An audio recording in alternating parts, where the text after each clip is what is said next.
हाँ बच्चों, एक बार फिर से मोस्ट वेलकम एजुकेशन राइज पर। और अभी मैं लाया हूँ आपके लिए प्रश्न बैंक। तो इसका अभ्यास कर लीजिए और परीक्षा में एक बार एग्ज़ाम में जाने से पहले पढ़ के जाइएगा।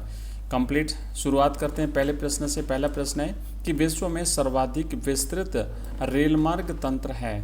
ऑप्शन आपके सामने है। इसका सही उत्तर रहेगा वो है एशिया में। तो इस विश्व का सर्वाधिक जो विस्तृत रेल तंत्र कहाँ स्थित है, और एशिया महाद्वीप में स्थित है। ऑप्शन इसका ब सही जवाब है। नेक्स्ट प्रश्न है कि स्वेज नहर का निर्माण हुआ था। तो स्वेज नहर का निर्माण बच्चों 1869 में 79 में हुआ था। 1879 ऑप्शन स इस प्रश्न का राइट आंसर है। नेक्स्ट प्रश्न है पनामा नहर कौन से दो समुद्रों को जोड़ती है। तो पनामा नहर प्रशांत महासागर को अटलांटिक महासागर से जोड़ती है। अगला प्रश्न है परिवहन का तीव्रतम साधन कौन सा है। तो सबसे तेज साधन जो परिवहन का है वो है वायु परिवहन। ऑप्शन ए सही जवाब रहेगा। और उसके बाद नेक्स्ट प्रश्न है, अगला क्वेश्चन है कि तरल और गैसीय पदार्थों के परिवहन के लिए सर्वाधिक उपयोगी परिवहन तंत्र कौन सा है। तो जो तरल पदार्थ होते हैं, जो गैसें होती हैं, उसके लिए पाइपलाइन जो है वो सबसे सही जो है वो परिवहन का मार्ग होता है पाइपलाइन। दूरस्थ स्थानों को जोड़ने वाली पक्की सड़क क्या कहलाती है। दूरस्थ जो स्थान होते हैं, मतलब दूर स्थित जो स्थान होते हैं दूर, उनको जोड़ने वाले जो मार्ग होते हैं वो महामार्ग कहलाते हैं। नेक्स्ट प्रश्न है कि निम्नलिखित में से किस देश में मानक रेल लाइन का उपयोग होता है। तो संयुक्त राज्य अमेरिका में मानक रेल लाइन का उपयोग होता है। निम्न में से किस महाद्वीप में विश्व का सघनतम रेल तंत्र पाया जाता है। तो अभी हमने देखा था कि वहाँ पर जो है ना, देखो ये तो सघनतम है, मतलब घना बसा हुआ। तो घना बसा हुआ तो यूरोप आएगा। इसका राइट आंसर है यूरोप। यहाँ पे यूरोप करना है आपको, सघन बसा हुआ। और पहला जो प्रश्न हमने किया था वो यहाँ पे एक बार फिर से आप देख लें, कन्फ्यूजन नहीं होना चाहिए। विश्व का सर्वाधिक विस्तृत मतलब ज़्यादा फैला हुआ। तो ज़्यादा फैला हुआ तो एशिया में है ना। विस्तृत तो एशिया में है, लेकिन अगर सघनतम पूछे घनत्व जहाँ ज़्यादा है तो वो यूरोप रहेगा। सही जवाब रहेगा यूरोप। ओके। नेक्स्ट है कि इस महाद्वीप में रेलमार्ग विस्तार सर्वाधिक है। तो एशिया महाद्वीप में। एक बार फिर से इसे भी देख लीजिए कि विस्तार अगर पूछा जाता है तो एशिया है ना, विस्तृत अगर पूछा जाता है तो एशिया, और सघन यानी घना बसा हुआ पूछा जाए तो वहाँ पे आएगा यूरोप। अगला प्रश्न है कि निम्न में से कौन सा रेलमार्ग यूरोप के 6 राष्ट्रों से होकर के गुजरता है। तो ये ओरिएंट एक्सप्रेस रेलमार्ग है। ओरिएंट एक्सप्रेस रेलमार्ग विश्व में सब 6 राष्ट्रों से होकर के जो है वो गुजरता है। अगला प्रश्न है अटलांटिक और प्रशांत महासागर किस नहर को जोड़े हुए हैं। तो अटलांटिक और प्रशांत महासागर जो है बच्चों ये पनामा नहर को जोड़े हुए हैं।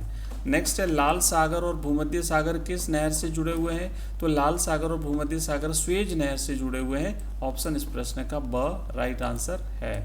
ऑप्शन ब। नेक्स्ट है अगला क्वेश्चन है कि रिक्त स्थान वाले परिवहन में क्रांति शताब्दी में भाप के इंजन के आविष्कार के बाद आई। तो 19वीं शताब्दी में। अगला प्रश्न है कि प्रथम सार्वजनिक रेलमार्ग सन 1825 में डार्लिंगटन में जो है वो शुरू हुआ था। इंग्लैंड के स्टॉकटन और डार्लिंगटन के मध्य शुरू हुआ था। नेक्स्ट प्रश्न है छोटी दूरियों के लिए रिक्त स्थान परिवहन रेल परिवहन की अपेक्षा अधिक आर्थिक दृष्टि से लाभदायक होता है। तो वो है सड़क परिवहन, छोटी जो दूरी है, कम दूरी के।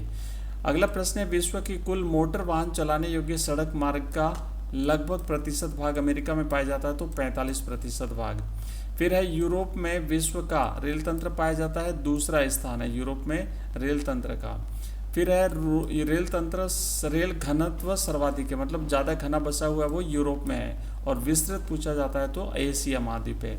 महामार्ग किसे कहते हैं। राष्ट्रीय या अंतर्राष्ट्रीय महत्व की नियंत्रित पहुंच वाली बहुलेन वाली उच्च गति वाली जो सड़कें हैं वो महामार्ग कहलाती हैं।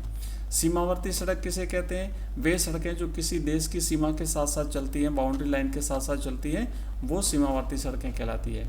पार महाद्वीपीय रेलमार्ग किसे कहते हैं। वे रेलमार्ग जो किसी महाद्वीप को एक छोर से दूसरे छोर तक जोड़ते हैं वो पार महाद्वीपीय रेलमार्ग कहलाते हैं। ऑस्ट्रेलिया पार महाद्वीपीय रेलमार्ग किस छोर को मिलाता है। तो ये सिडनी से पर्थ को मिलाता है, ऑस्ट्रेलिया के पूर्वी भाग से पश्चिम भाग तक। सड़क घनत्व किसे कहते हैं। प्रति 100 वर्ग किलोमीटर क्षेत्र में सड़कों की लंबाई को सड़क घनत्व कहते हैं। कौन सा समुद्री मार्ग विश्व का सबसे व्यस्त व्यापारिक मार्ग है? तो यह है उत्तरी अटलांटिक मार्ग, ठीक है ना। समुद्री जो व्यस्ततम समुद्री मार्ग है वो है उत्तरी अटलांटिक समुद्री मार्ग। स्वेज नहर किस देश में है? मिस्र में है, और ये भूमध्य सागर को लाल सागर से जोड़ती है। भारत में निर्माणाधीन स्वर्णिम चतुर्भुज द्रुत मार्ग कौन कौन से शहरों को आपस में जोड़ता है? तो ये दिल्ली, मुंबई, चेन्नई और कोलकाता 4 महानगरों को जोड़ता है। आंतरिक जलमार्ग किसे कहते हैं? इसका उत्तर है कि किसी देश के अंदर नदियों, झीलों, नहरों आदि जलमार्गों को जोड़ने वाले जो मार्ग होते हैं वो आंतरिक जलमार्ग कहलाते हैं। परिवहन, विश्व परिवहन की प्रमुख विधियाँ कौन कौन सी हैं? परिवहन की जो विश्व परिवहन के जो प्रमुख साधन है वो है सड़क परिवहन, रेल परिवहन, जल परिवहन, वायु परिवहन, पाइपलाइन परिवहन। पार साइबेरियन रेल मार्ग कहाँ स्थित है? इसकी विशेषता क्या है? तो पार साइबेरियन रेल मार्ग जो है बच्चों, ये विश्व का सबसे लंबा रेल मार्ग है जो 9,289 किलोमीटर दूर फैला हुआ है, और ये मॉस्को को व्लादिवोस्तोक से जोड़ता है, रूस में स्थित है। अगला क्वेश्चन देखो, पार कैनेडियन रेल मार्ग को संक्षेप में बताइए।